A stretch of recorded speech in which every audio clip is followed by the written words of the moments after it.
Okay, so as of this recording, I have not actually decided on a title yet for this presentation, but I wanted to get this out as soon as possible. I wanted to get this together.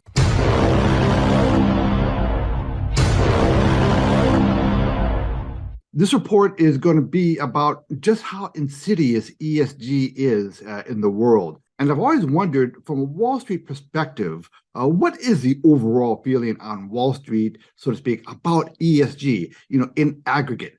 Now, most people would think that Wall Street types are pretty conservative types, right? That's always the image. In actuality, it's a pretty woke crowd. They've always been very liberal, believe it or not. And I just saw a report out of Zero Hedge about an outfit that did an overall study about just how much ESG is being adopted by the financial industry. Let's take a look at the article. Okay, so the report is titled, Report IDs Money Managers Most Least Likely to Back ESG Resolutions. A new report from a group of championing supply-side economics reveals which investment management companies vote most and least often in favor of woke shareholder proposals, advancing the broad environmental and social governance agenda. Now, this report is titled Putting Politics Over Pensions, and it's a 40-page analysis that comes from the Committee to Unleash Prosperity, which is founded by Steve Forbes and Art Laffer. Okay, so granted, these gentlemen are conservative. They're traditionalists, right? So this is the point of view that they're putting out. But the report is factual, okay? Okay, we examined hundreds of major shareholder proposals and trimmed that list down to what we call the fiduciary free 50, which are the most radical proposals related to left-wing activism. One example, shareholders proposed that Costco adopt short, medium, and long-term science-based greenhouse gas emissions reduction targets from its full-service chain in order to achieve net zero emissions by 2050. What does this have to do with selling groceries?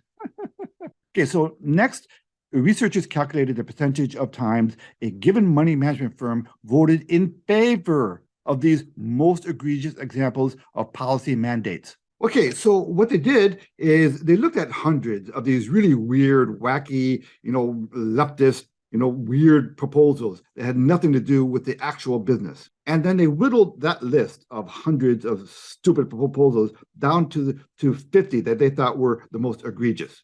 And then they looked at the money managers who adopted those proposals, and then they graded them. So let's keep this simple. I'm not going to do a deep dive into this article, but let's look at the actual report card. Okay, so as we scroll down to the bottom of the article, they listed these investment firms and they graded them from A to F minus. Now, A are companies that were least likely to adopt these proposals. In other words, they are looking out for you. These are the good guys. And then at the bottom, you have the Fs and F minuses. These are the guys who are ESG centric, okay? They are not looking out for their shareholders. They are going full woke. Okay, so let's look at the good guys first.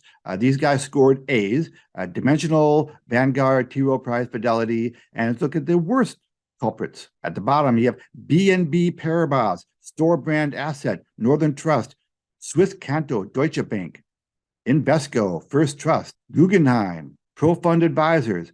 Okay, so do you see your company on the list here anywhere? Well, these are the grades that they're getting. And I'll just scroll slowly through the list here so you can see whether your investment company, the company you have your 401k with or your IRA with or just or mutual fund, see whether they appear on the list and you can check out their grade. Okay, so obviously we see a gradation, right? We do see many investment companies going woke and actually adopting these weird proposals being put out by their leftist shareholders. But then you have other people who are sticking to their guns and they're looking out for their shareholders. So where do your priorities lie? Are you more interested in your companies having high ESG scores?